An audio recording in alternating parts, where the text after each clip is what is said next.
Lady LeLe, back with another video. Finally, I got a new mount. Car talk with Lady LeLe. Happy Friday. Lord Jesus, I need to get some gas before that light come on. So, join the ride with me. Got a lot to discuss. So, let's pick back up with the aftermath of the Charlottesville incident. So, as you all know, Trump pretty much responded after the fact with the whole Charlottesville incident. At first, he was saying that, you know, condemning the white supremacist groups and was saying racism would not be tolerated. Then he went back to retract, and the Tuesday with another press conference saying both sides are to be blamed. He is saying he retracted based on the fact that he didn't have enough facts, and that was the fault of the media.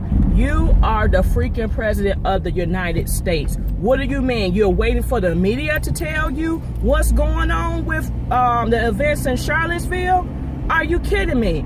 Are you fucking kidding me? Excuse my language. But I'm just saying, you really expect the media to tell you what's going on?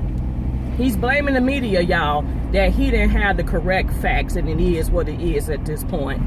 Heather Heyer, who was the young lady that was killed when the white supremacist member ran the car into the counter-protest group on Saturday, you know, she was struck and killed.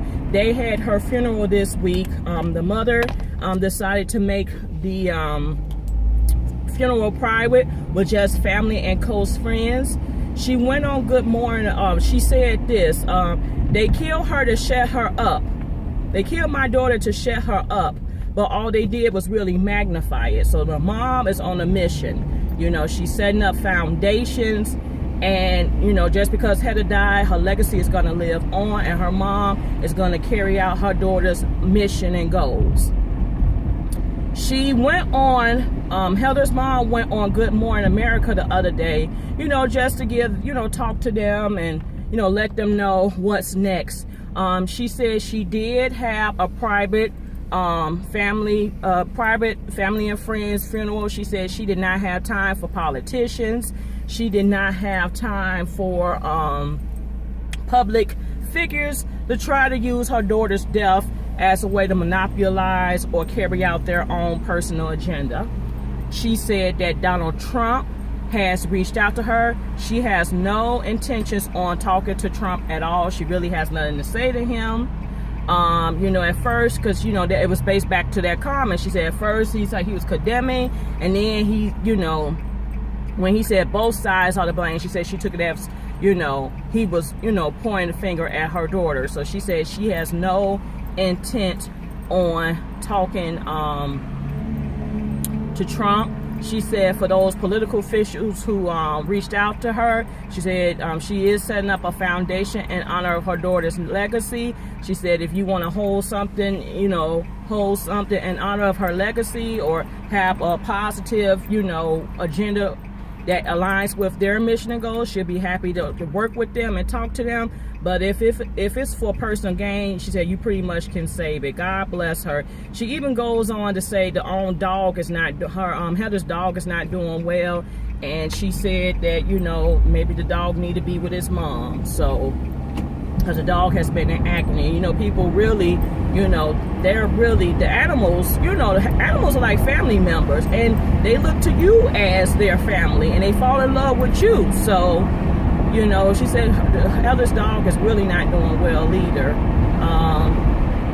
And she said she does appreciate all the emails and messages that her and her husband been receiving. You know, people's thoughts and concerns and prayers for her and her family. My condolences to them, you all. But yeah, it's crazy out here. It's really crazy, and it's been nothing but I tell everybody, it's been nothing but chaos. It ain't nothing but chaos, confusion, and scandal since Trump been in the office. I have not seen anything positive, and I know the Republican Party and his followers, they're trying to point out the positives, but it's more negatives that's outweighing the positives. So Also, the Tiki Torch Company, they have put out a statement. They want to let everybody know that the Tiki Torch Company does not condone nor was a proud sponsor of the events that took place on Friday. They want to let everybody know but racism will not be tolerated. They do not condone that type of behavior. And in other words, they want you to say, please don't stop buying tiki torches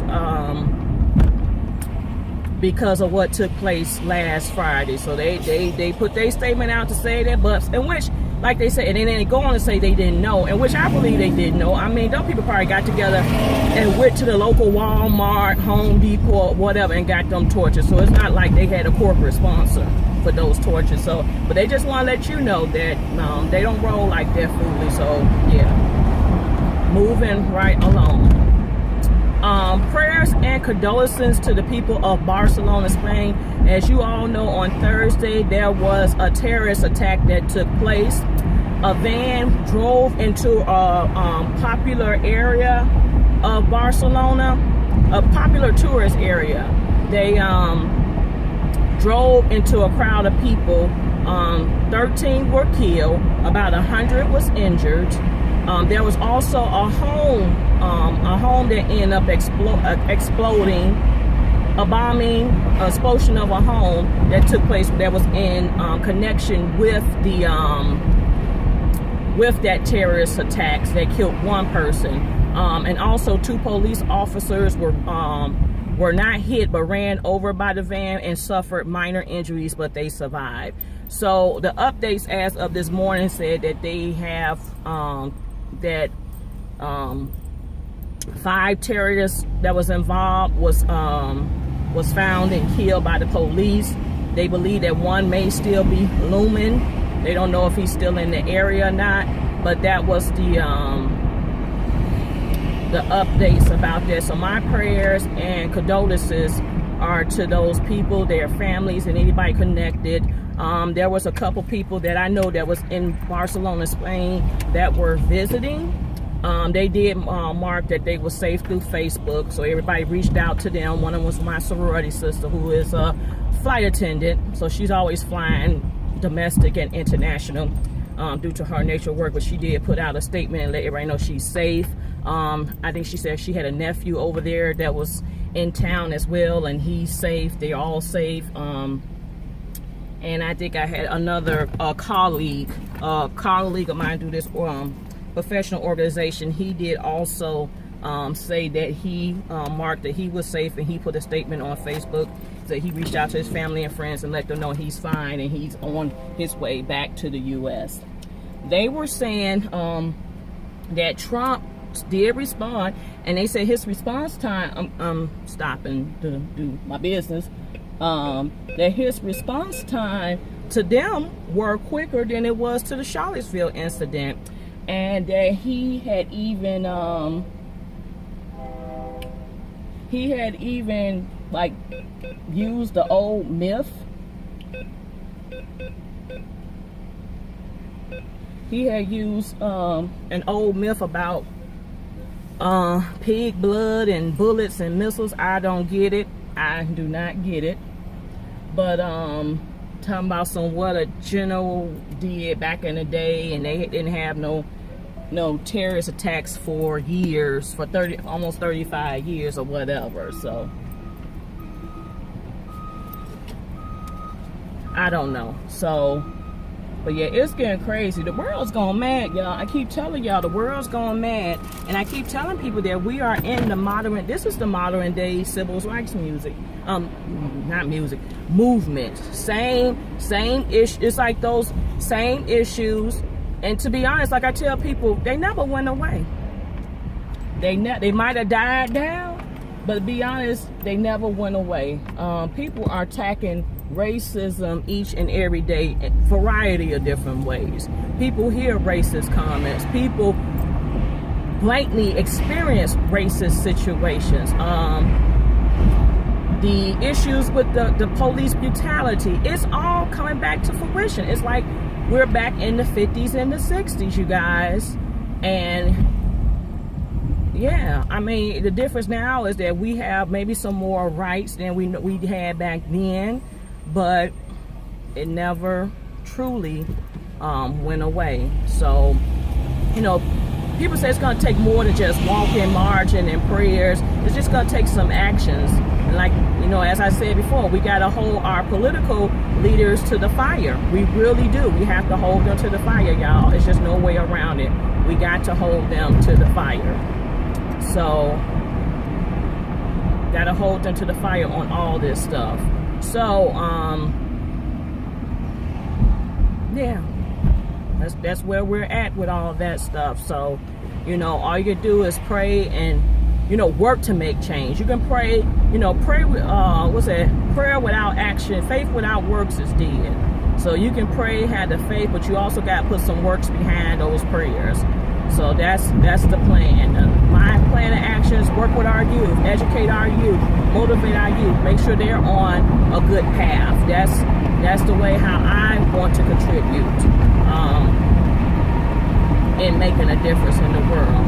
Now we're gonna move on to something lighthearted, and as you all know, Jackie Christie from the show Basketball Wives, she was on the Breakfast Club. She did an interview with the Breakfast Club this week, and her daughter took offense to it because DJ Envy goes on to say that Takari was bipolar, and Jackie seems to have been in agreement with it. She never denied that, you know, she wasn't. She also went on to say that they talked all the time, and, you know, her daughter saying, you know, she can't control how the media is spinning things and what people, you know, she can't control things that come out of people's mouth. Takari listened to that interview and called the Breakfast Club immediately for a follow-up. She said she has not seen her mother in 6 years. She said it's been months since she heard from her. She also goes on to say that her mother knew about the book coming out, and the book was no secret. So mom knew. She said mom is not just getting privy to this book. It's been out. She also goes on to say that you know, she been with the boyfriend. They talk about who's evil and all. She said she been with him for a long time, a very long time, and he has seen, you know, the lack of Jackie's actions. She also goes on to say that you know, the GoFundMe money was not used to be given to her boyfriend. It was not used to buy weed. That it was simply used for the caretaking and necessaries for her son. So that's out. You can check that out. Google that on YouTube. But yeah, but that's, man, it's just crazy out here. Because I really feel like Jackie was just, you know, that was Jackie's storyline for this season. She's gonna roll with, you know, some people, you know, like the Kirk and Rashida thing. I think they said that baby is not Kirk's after all. But it's like the things people will do to get a storyline, to get a check. And that's what Jackie, I felt like that made, you know, all that story made Jackie more irrelevant. So she went with it. She went with it to make herself relevant. I really think, to be honest, that Basketball Wives is really on its way out, because I just don't see the purpose anymore. I mean, they're not tied, you know, all those women, they're not married to their players anymore. They're not with them. Most of these players are retired. They're not in the league active right now. I mean, it's very few that are tied to people who are very active in the league. Most of them are retired or playing overseas or have no involvement anymore. So I'm really thinking that Basketball Wives is really on its way out. And what they were trying to do, because the Miami group fizzled, so they wanted to merge all the key players together to try to say LA and stop calling it LA. But I think it might have ran its course. It was good for what it was worth, but I think at this point everybody just need to move on. And I think Evelyn, she was only on there because I think her own show got canceled, or didn't get picked up for another season, and you know she got to make herself relevant. But she got little Carl. He's the cash cow, as they say. So yeah, that's all I have. Like, comment, subscribe. Thank you for your continuous support.